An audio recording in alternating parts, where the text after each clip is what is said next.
Hello, hello, hello, everyone. Welcome back to Spin Cycle Live. I'm your host, Nathan Hale. Today, we have another great episode of this show for you all. We have a discussion about separation between church and state.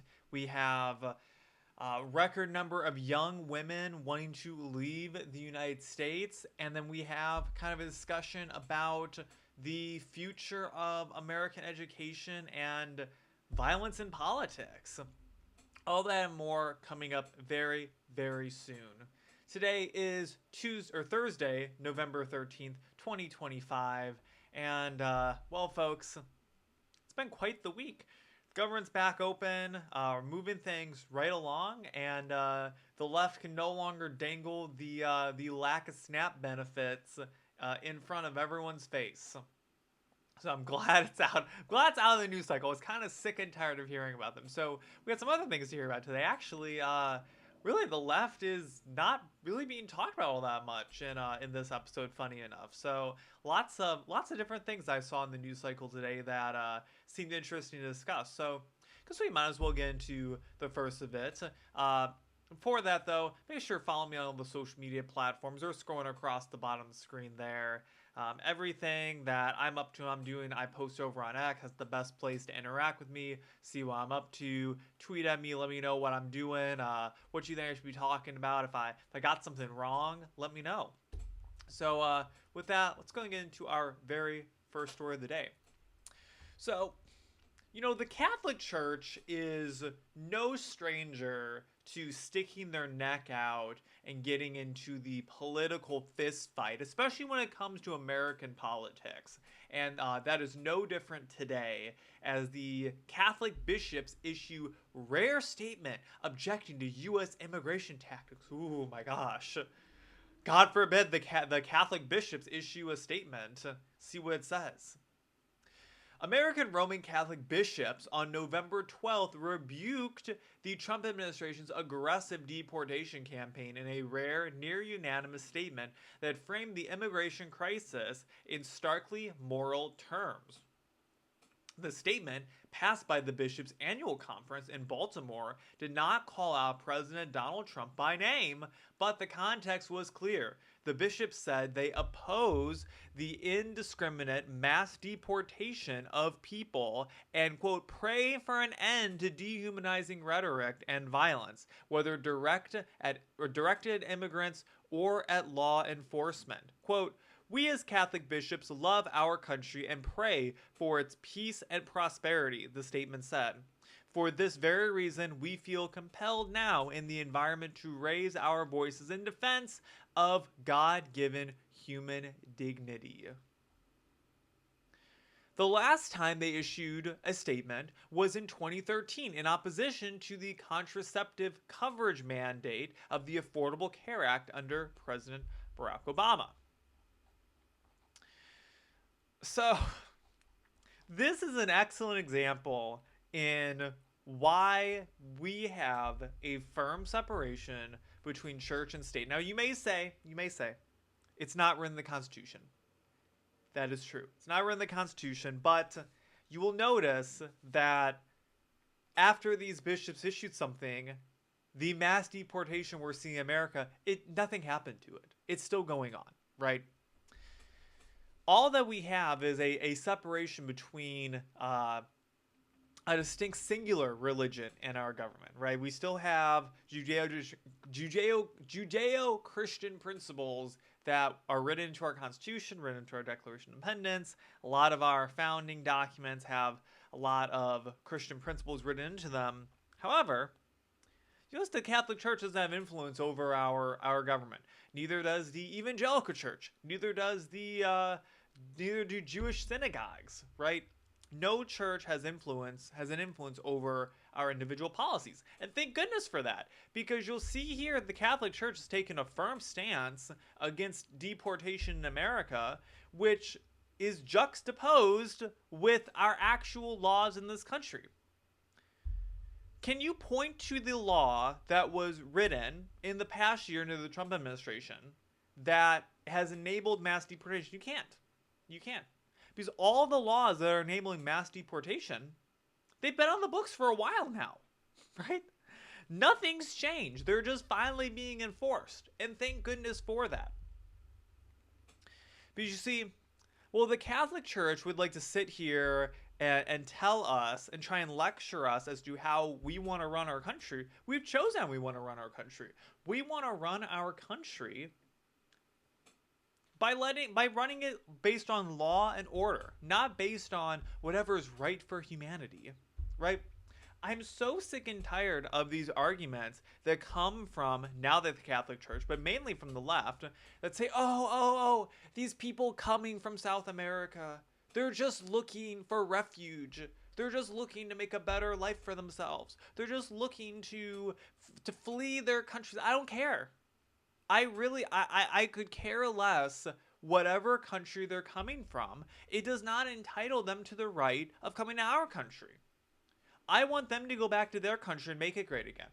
I want them to go to any other country in the world and make that country great again. They're all coming to America, though. And they're not even following our laws, right? My biggest holdup with immigration isn't even that we have far too many people in this country. It's that we have so many people who are not even here documented.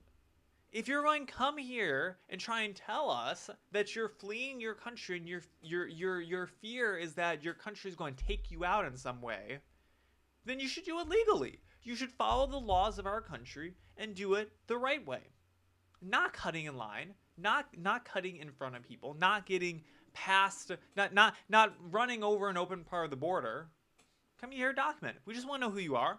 We want you to pay your taxes. We want you to be a documented member of this country. The Catholic Church, however, would love it if all of you folks just stayed here in this country, didn't have your documentation, just hung out. As long as you're going to the Catholic Church and putting some money in the basket when they pass along, that's all they care about. So, no shame to all the Catholics out there. I have nothing against you Catholics at all, but your church leadership is questionable. Has a long history of being questionable. I know plenty of Catholics who would agree with me. Let's go move on. So, kind of coming off of our previous topic of immigration, we have a record number of young women wanting to leave the United States. So we've had a record number of people wanting to come into the United States illegally through our southern border, right down here. But now we have a record number of people who are going to leave our country. See ya. Bye. Get out of here. We don't want you anyways. For the second straight year, about 1 in 5 Americans say they'd like to leave the U.S. and move permanently to another country if they could. This heightened desire to migrate is driven primarily by young women. In 2025, 40% of women aged 15 to 44 say they would move abroad permanently if they had the opportunity. The current figure is 4 times higher than the 10% who shared this desire in 2014, when it was generally in line with other age and gender groups. Let's take a look at this graph right here. So 2 in 5 young women want to leave U.S. permanently. So on the far left, we have just U.S. adults in general. So they're at about 20%. They're 20%. For young women ages 15 to 44, they're at 40% of them. Young men 15 to 44, 19% of them. Women 45 and older, 14 want to leave. Men 45 and older, 8% want to leave. So this is solely a Gen Z and millennial issue, right? And you can say, well, maybe it's a little Gen X kind of getting in there, or was it Gen Y? Whatever came before the millennials. I think Gen X, right? With kind of the top end being 44. But I mean, if you think about it, this is people who were born between what? Let's do some quick math. 1985 and 2005, right? So this is my generation, right? I was born 2003, and then generation before me, the millennials, Most of them kind of people born between like 1990 2005 era, right? That 15-year span is what is making up primarily this. And I think it's interesting to see it because it's certainly reflected in the way that that they tend to vote. In that young women tend to vote for Democrats, and we're going to see that it tends to be a little bit lower when Democrats are in office. Let's keep reading. So the percentage of young women wanting to move to another country first rose decisively in 2016, the final year of President Barack Obama's second term, because we all saw the writing on the wall. We all knew Hillary Clinton wasn't going to win. That year, Gallup surveyed the U.S. in June and July. Both parties' presumptive nominees were set for the November election, which Donald Trump went on to win. Desire to migrate continued to climb afterwards, hitting 44% in President Joe Biden's last year in office, and remaining near that level in 2025. This suggests a broader shift in opinion among younger women rather than a solely partisan one. So, yes, it could be solely partisan, but it also has to do, in my opinion, a lot with abortion rights. I think it really does. I've never seen an issue that has galvanized so many women to hate the country they live in than wanting to kill their babies. It's crazy. The sharp rise in younger women wanting to leave the U.S. has created a large gender gap between them and their male counterparts. Today, 21% percentage point gap between younger men and women wanting to leave the U.S. is the widest Gallup has recorded on this trend. Gallup's question asked about desire to migrate, so these findings reflect aspirations rather than intentions. Previous Gallup research shows not everyone who wants to move will move. Still, the data indicate that millions of younger American women are increasingly imagining their futures elsewhere. Let's just make one thing perfectly clear. If you want to move out of the United States to some other country in the world, you can do it. It's not too terribly hard. Canada's right there. You can drive to Canada. If you want to move to Canada, you can go move there. Now, there's a lot of other countries you have to move overseas, but let's be honest. A lot of these people want to move to Canada. I got nothing against Canada as a country. I have an issue with their government, but as a country, they're a fine country. Know plenty of people in Canada, but that's what I think is so funny is the desire to move. Oh yes. If you had unlimited money in the world, would you move from the United States? Yeah, I probably would. I probably would move to Canada or to Sweden or to any of these other countries out there. Because when you have a lot of money in these other countries, it's a lot easier to move over there because you're taxed so much, right? If you're just rich, you have all the money in the world, you can go live wherever you want, and you don't have to worry about money. You don't have to worry about how much you're being taxed. You have all the money you need. And that's why I do find interesting. Is I'd like to see. I'd like to know what the actual number of young women between the ages 15 and 44 have moved out of the United States in the past 10 years or so. I'd like to see those. And compare it. I bet it's significantly lower than these numbers are indicating. So, and also, that's such. I feel like the question asked is just solely to get. I mean, I guess we're reading it right now because it is getting the clicks. It got my click. But I mean, let's be perfectly honest for a second. If you could live in any country in the world, and money was not an issue, where would you go?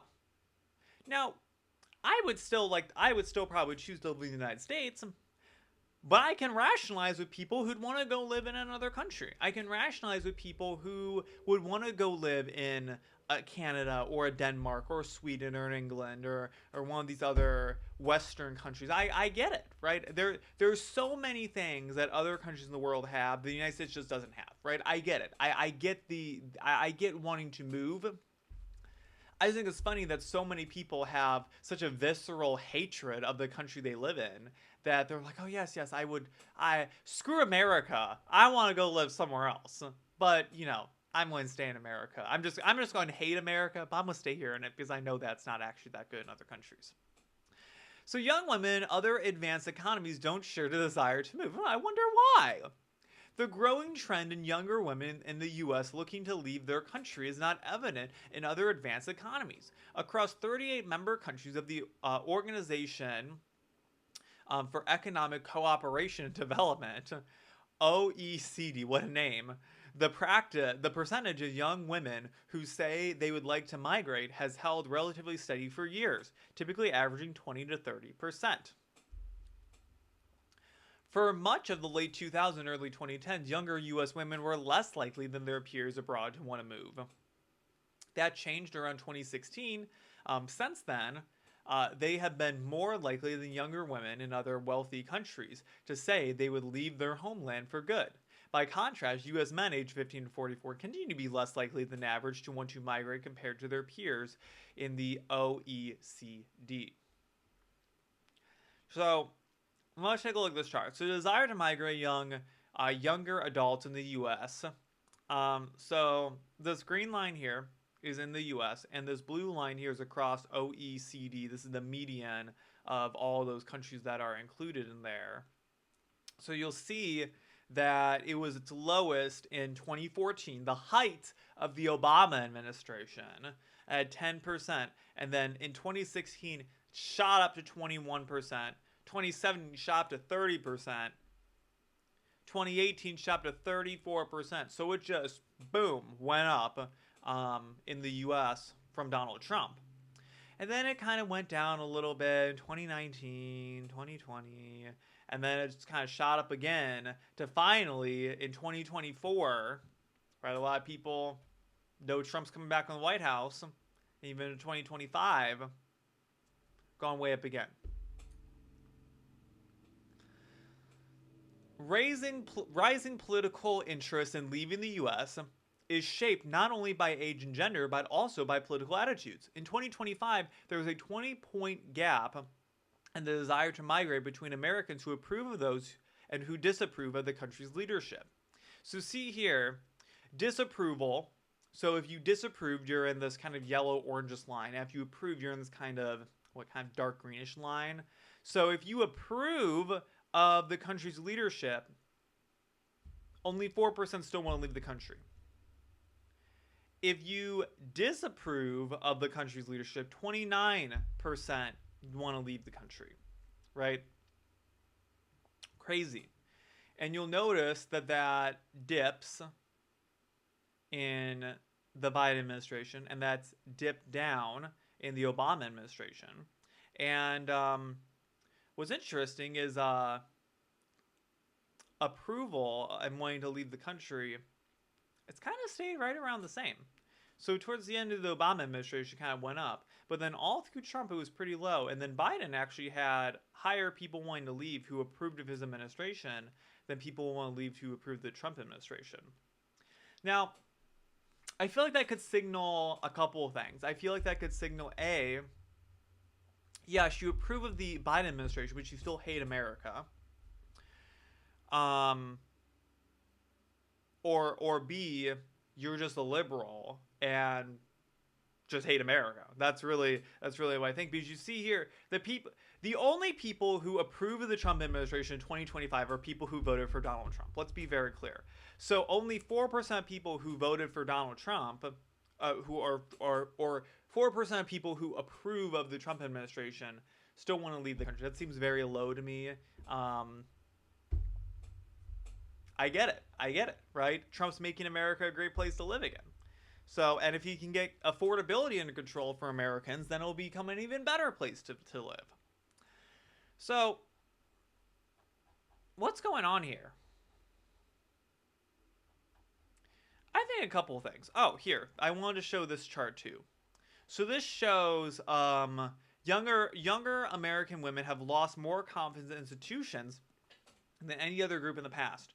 So from 2015 to 2025, young women, their approval of institutions such as the military, judicial system, national government, and the honesty of elections, it's gone way down. Young women over 45, it's gone down. Men 15 to 44, it's gone down 1 point, just a little bit. It's right around the same. Young or men above 45, it's going way up. Men over 45, by and large, approve of what's currently happening in government institutions, judicial system, all of that. So, but those also tend to be the conservative base. So it makes sense. Um, I think it's a couple things. I think you're seeing this massive decline. I think judicial system is the main thing here. And I think it's a little misleading because I think what they really mean by judicial system is Supreme Court. Um, because of the decision to overturn Roe v. Wade, right? Which was the right decision to make. But it's galvanized so many young women into absolutely just thinking that the courts are out to get them, that the government's out to regulate their bodies in one way or another. Government's not out to regulate anyone's body, right? Government is definitely not yours. And it's interesting to see. It's interesting to see that that has become an issue.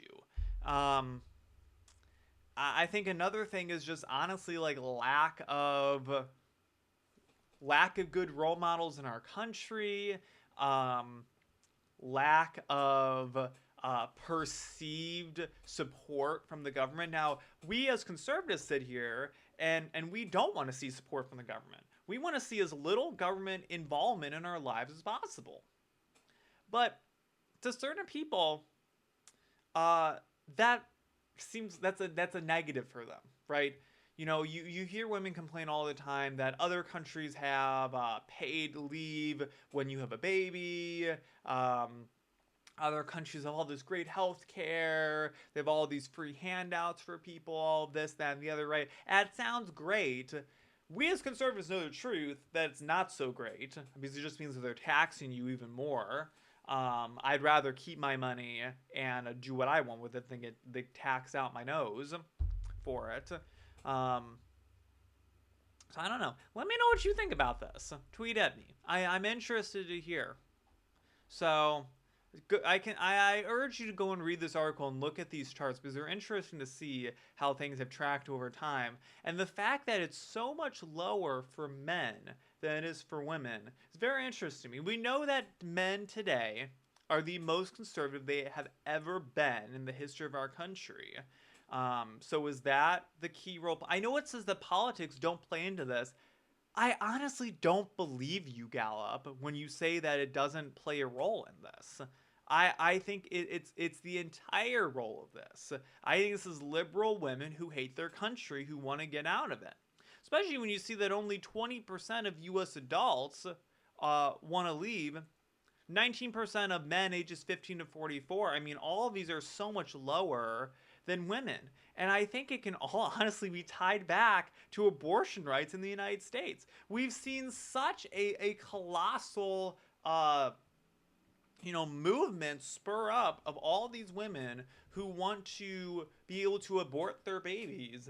What blows my mind even more is that there's so many women who either will never have a baby or have had kids already who are pro-choice, who are on this bandwagon, who will never have an abortion in their lives, who are so stuck on making sure that abortion rights still become a thing. It's crazy to me. It's crazy to me how this has galvanized people so much. We saw it. We've seen it in every election. It's been a huge issue going forward. I mean, in Missouri, for example, Missouri is a very conservative state. We had a referendum in Missouri in 2024 to make abortion legal in the state of Missouri. It didn't pass. It didn't pass. Donald Trump won the state by a wide margin. It didn't pass. So even, I mean, I guess that could add in to say, hey, maybe politics don't play a part of it. I think the sole thing is abortion rights. Because a bunch of conservatives still voted to keep abortion rights in the state of Missouri. That's all I got to say about that. Let's go move on.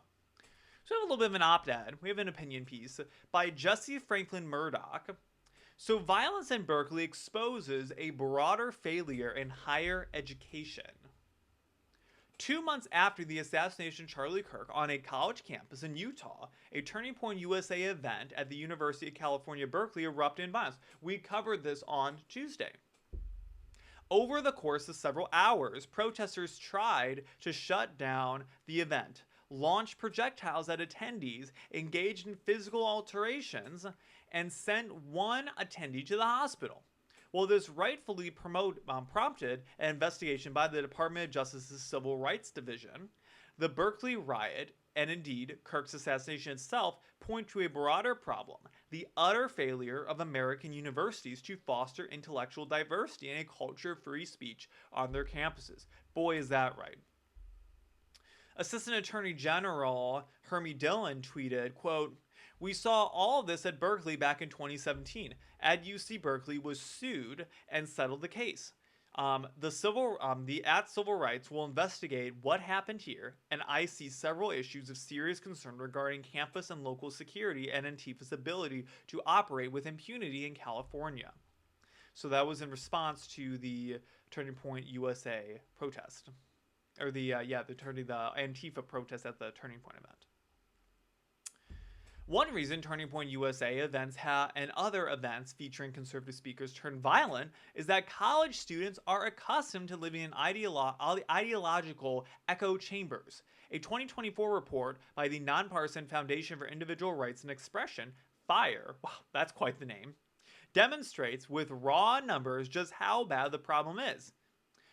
55% of conservative faculty, compared to just 17% of liberal faculty, hide their political views to protect their jobs.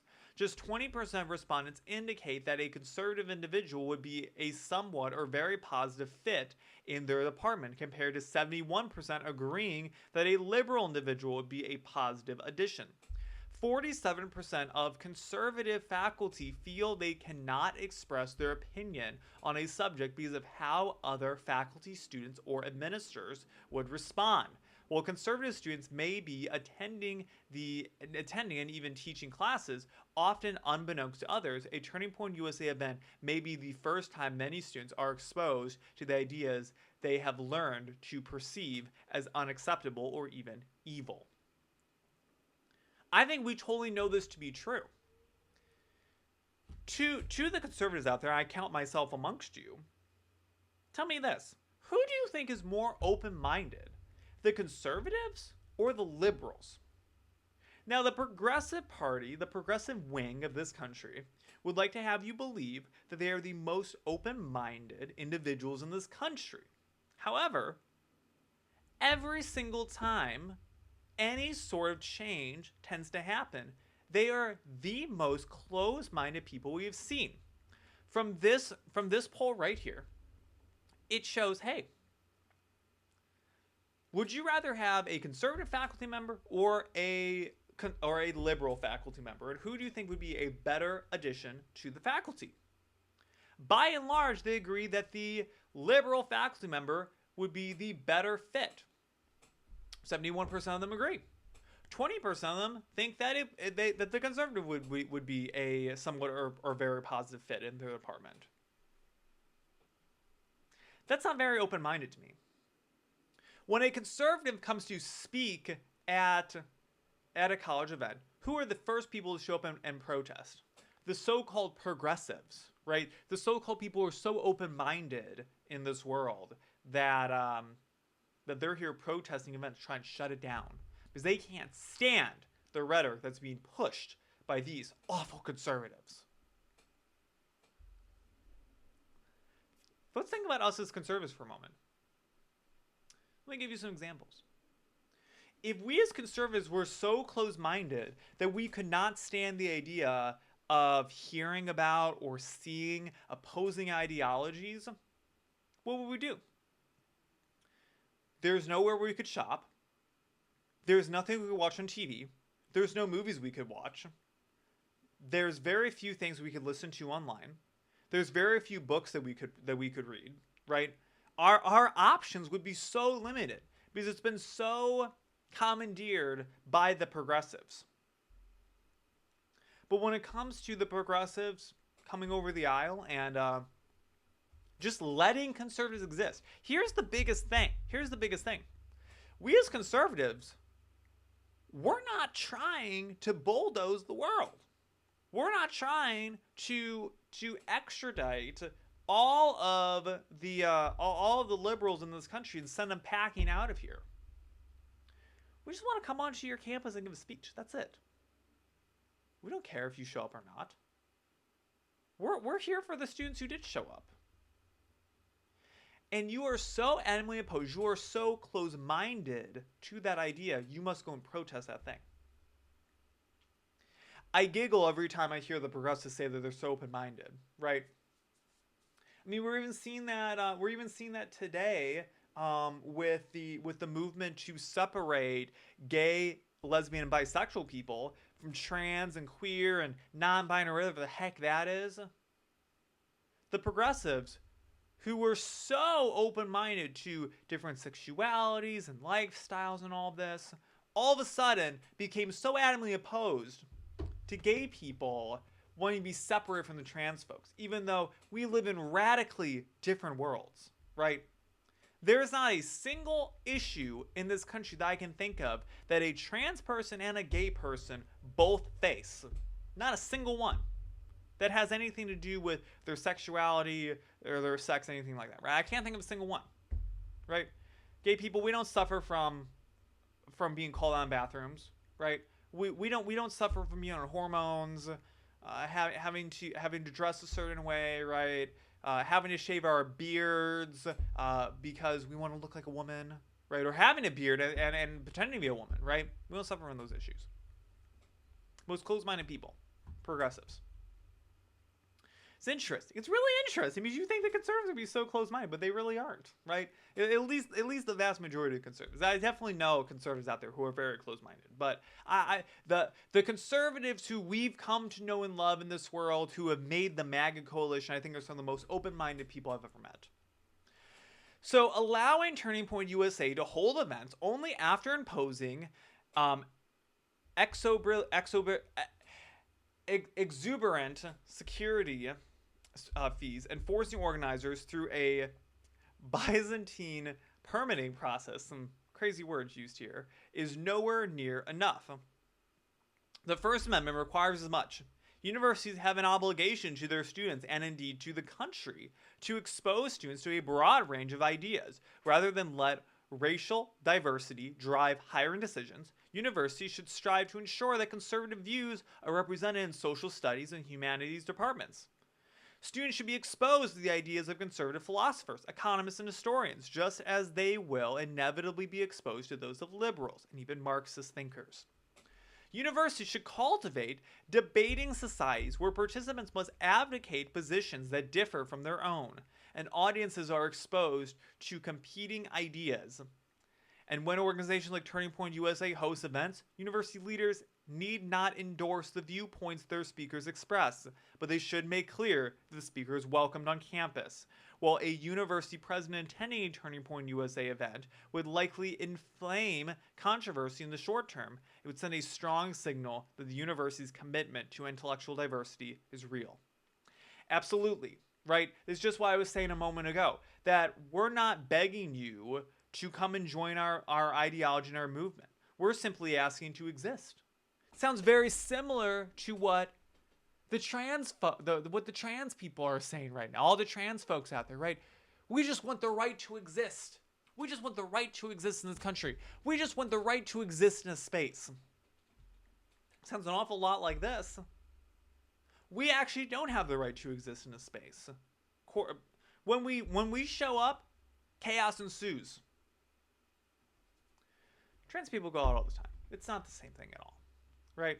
The real people who are being demonized in this country right now are the conservatives. The most open-minded people. Some of the kindest people I've ever met. We go and try and have a nice event. Shows up with protesters. It doesn't matter where in the world you are either, by the way. I was at an event in Kansas. Kansas, of all places. Middle of Kansas. Beautiful state, by the way. I don't think Kansas gets enough credit for how pretty it is. Protesters show up to this thing.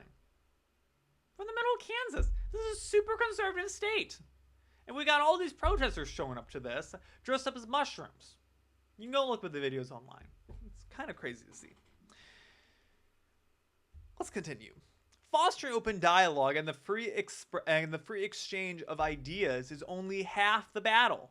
University administrators should adopt zero tolerance policies for efforts to interfere with other speech and learning on college campuses, violent and nonviolent alike.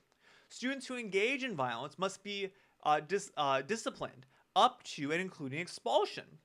Too many universities give students a free pass when their violence relates to a conservative speaker rather than some interpersonal squabble. But exchanging in violence to shut down speech makes the conduct worse, not better, as it is invincible to the purpose of the university. Administrators should craft course evaluations that assess whether the instructor fostered a free exchange of ideas and take it seriously when instructors flunk this critical test. Professors who shut down speech or foster self-censorship should adapt to the new norms or find a different profession. And this is what truly blows my mind, is that there's nothing wrong with talking about conservative ideas. There's nothing wrong with it. There is nothing wrong with pointing out that the Democrats are the ones who shut down the government. There is nothing wrong with pointing out that liberals tend to push political violence more than conservatives do. There's nothing wrong with saying these things. It's just a fact. But because it goes against their ideology, suddenly it's evil. Suddenly we can't talk about it. Right? We can't do it. And by the way, there is nothing wrong with protesting. There's nothing wrong with protesting. However, protesting should be done in a reasonable way. It should be in a way that does not cause violence and does not endanger the safety of speakers on campuses. I've seen time and time again, Ben Shapiro has suffered from having protesters endanger his safety going to different colleges and universities. Most recently, in England, I believe he went to go speak at Oxford, and he had to stay I think an hour and a half or 2 hours away from the actual university venue because there was a protest happening nearby that his security team said endangered his safety. That's really scary stuff. It's really scary stuff. People who comment on things in politics should not have to walk around with security. What kind of world are we living in, right? But that is what this side has pushed. They have pushed to us and proven to us that we need to have an immense amount of security. They've proven to us that we don't have the utmost, tightest security when we run our events. Our guys get shot. They've proven to us that if our commentators do not have 24/7 security teams around them protecting their lives, they can get attacked, shot, have their houses broken into, have their families' lives put at risk, all of it, for simply being a conservative. Charlie Kirk's assassination should have served as a wake-up call to American universities. While the suspect was not a Utah Valley University student, the shooting nonetheless spoke to a broader failure in American higher education. Too many students see conservative viewpoints as tantamount to violence, and those viewpoints are thus seldom expressed. And when they are, such as at Turning Point USA's recent event in Berkeley, a violent response is all too common. Universities must take action to reverse this on-course of free speech by prioritizing the robust exchange of opposing views and disciplining rather than coddling those who exercise a heckler's veto against conservative speech. Golly, was that a good article? Jesse Franklin Murdoch, quite the writer. Couldn't have written it any better myself. So much of this could be solved if the universities just did their part and stepped up and said, yeah, we are glad to have you here. Here's what we're going to do. You have the event venue space. We're going to let you set the security how you want to have it. We're going to have campus police nearby. We're also going to set up a protesting area across the street. Anyone who comes to protest, you can go and protest. You got to stand over there. You got to stay in the box. If you come out of the box, start being violent, bum rushing the event, scaring the people who are coming to it, you're going to be expelled. They have got to have a zero tolerance policy for these things. You are putting people's lives at risk. These universities should have absolutely, every single university in this country should have taken a firm stance against political violence and allowed conservative speakers to come in peace to their universities after seeing what happened to Charlie Kirk at a university. It wasn't even like he was walking out shot on the street. It wasn't even like he was on the subway in New York, right, where people tend to get shot. He was at a college university in the middle of the day and someone shot him from the top of a building. What does that say about what these universities have pushed? Utah Valley University, what have you done? Every university across the country, what have you all done?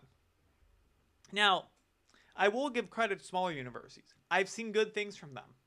The university that I go to, the pro-Palestine protests that happened last year, they were shut down. They were shut down so fast. We had pro-Palestine protesters happening on my campus. They were allowed to protest in peace in a designated area. And as soon as someone pulled out a camp to start making an encampment, campus police showed up and got them all out there. Said, you're done. No more protesting. You got to get out of here now. We let you protest as long as you were peaceful and quiet. But as soon as you start pulling out tents, you're done. We got a whole email from our university's president saying that it was not going to be tolerated. And to be perfectly honest with you all, my university has been more than open to having Turning Point USA events on campus.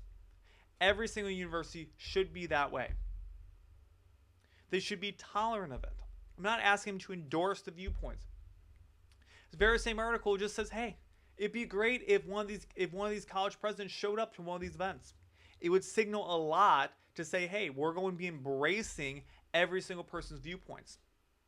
There's colleges out there who have conservative centers on campus that are set up through the university that gives conservatives a space to exist. It's a great thing to have. The thing about college that makes college such a great learning opportunity is the exposure to viewpoints. We have so many people who get all up in arms when we say the college is a scam because of all the reasons why college is a scam, do I need to say. But they say, oh, I don't think college is a scam because I'm exposed to new ideas and everything. You really aren't. You really aren't. You're being exposed to the same ideas that you've always had. They're just being reaffirmed. It's crazy. It's crazy. All right. So we kind of talked about Antifa a little bit. Let's talk about what the administration is doing now. So in comparison to what these universities are doing, here's what the Trump administration is doing to combat political violence. The Trump administration designates Antifa groups foreign terrorist organizations. Don't need to say any more than that. The administration is doing something about this. They're saying, hey, these radical extremist groups who are putting together these protests, who are going and causing violence, terrorist groups. No more funding. We're cutting it off. The Trump administration is designating 4 far-left militant groups as foreign terrorist organizations as part of its broader crackdown on left-wing violence following the assassination of conservative activist Charlie Kirk. Secretary of State Marco Rubio applied the foreign terrorist organization label to European anti-fascist organizations, each with a history of political violence. Today, building on POTUS's historic commencement to uproot Antifa campaign of political violence, the Department of State is designating 4 Antifa groups as foreign terrorist organizations and specially designated global terrorists, Rubio announced on social media. The United States will continue using all available tools to protect our nations from these anti-American, anti-capitals, and anti-Christian terrorist groups. The State Department is designating the German group Antifa Ost, an Italian outfit called the International Revolutionary Front, the Greek activist organization Armed Proletarian Justice, another Greek entity known as Revolutionary Class Self-Defense. Quite the names. The foreign terrorist classification will prevent those leftist groups from utilizing the U.S. financial system and conducting business with Americans. Providing material support to a U.S. designated terrorist organization is a crime and could potentially implicate American donors to European entities. The designation marks the latest action from the Trump administration to combat left-wing political violence, particularly among Antifa, the loose coalition of progressive militant groups that regularly conduct disruptive demonstrations that often devolve into rioting. The Antifa network contains cells across the US and similar entities in Canada and many European countries. Despite its decentralized structure, Antifa cells coordinate tactics and work together to plan demonstrations in the US and abroad. The Trump administration vowed to take a firmer stance against the left-wing violence in the wake of the assassination of Charlie Kirk in September. Tyler Robinson, the suspect in Kirk's killing, etched Bella Clero, the name of a famous Italian anti-fascist anthem, into one of the shell casings found near the weapon he allegedly used. Robinson was active in online spaces associated with transgender teens and so-called furry fetishists, though there is no evidence yet available to suggest he was affiliated with an Antifa cell. Weeks after Kirk's tragic death, President Trump designated Antifa a domestic terrorist organization and crafted a presidential memo directing cabinet officials to take aim at leftist political networks for facilitating political violence. He may not have been a part of one of these cells, but these terrorist cells, as I'm calling them now, are the people who are incentivizing and giving the structures to actual people like Tyler Robinson to feel comfortable going out and killing people. When you have these organizations who show up to protests, who are suggesting that these viewpoints are evil, these people are awful, go to hell, go rot in hell, you awful fascists, people who are promoting these ideas, which they originate from the protests, and they spawn out into the media, and then the media just kind of echoes what these violent protests are saying. It enables people like Tyler Robinson to show up and shoot people. The United States requires a national strategy to investigate and disrupt networks, entities, and organizations that foment political violence so that law enforcement can intervene in criminal conspiracies before they result in violent political acts, Trump's memo reads. Though this comprehensive strategy, law enforcement will disband and uproot networks, entities, and organizations that promote organized violence, violent intimidation, conspiracies against rights, and other efforts to disrupt the functioning of a democratic society. Trump's National Security Guidance, NSPM 7, has received criticism from Democrats because of its far-reaching scope and the possibility it gets used to justify violence of constitutional rights. Federal authorities have launched investigations to Antifa organizations responsible for attacking immigration and customs enforcement agents and other progressive activist groups with links to organized political violence. This is great. We have to shut down the funding because we know these protesters are getting paid. We know protesters are getting paid to show up and do these protests. They cause violence and they get a check out of it, right? Once you stop the money, you can stop a lot of these people from showing up if they're not getting paid anymore. This has to be a multi-tiered approach. We need to have retribution from the government.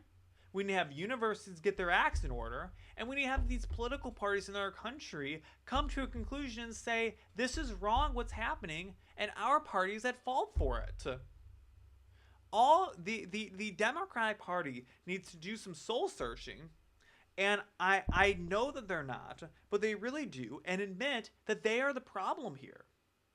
They have let their party get commandeered by these radicals, people like Alexandria Ocasio-Cortez, we call her Sandy Cortez, been commandeered by Sandy Cortez, by Zoran Mandani, and by all these other radicals, and they have set up a structure that they've set up a permission structure to allow these leftists to go and kill our guys. They've done it. They've succeeded. It's happened. And it's going to continue to happen until some actual change happens. And I'm proud to see that this is happening, but it's just 1/3 of the change that needs to get done. So good on Marco Rubio and the State Department for doing this. Proud to see it. All right. Well, folks, we're an hour into this episode. Thank you so much for sticking around for it. We covered so much. I hope you enjoyed this episode. We will have more to cover next week. Thank you so much for watching. And make sure you follow me all the social media platforms scrolling across the screen. This show airs 6 p.m. Eastern time on X, Rumble, and YouTube. If you missed the show, you can always rewatch it on YouTube and Rumble. It's available on X as well if you want to rewatch it, but it's always there. It's always there if you want to go back and get some old news. You want to go back and watch our election night coverage. It's still up there. I have been going back and watching election night 2024 coverage recently, and boy oh boy has it's been good. There's plenty of good compilations out there. I highly encourage you to go on and look up some election night coverage compilations from all the leftist networks. It blows my mind. So I've been enjoying it so much. So with that, I've been Nathan Hale. This has been Spin Cycle Live. My gosh, I'm talking too fast. We will see you all in the next one, Tuesday, 6 p.m. See you there. Peace out. Bye.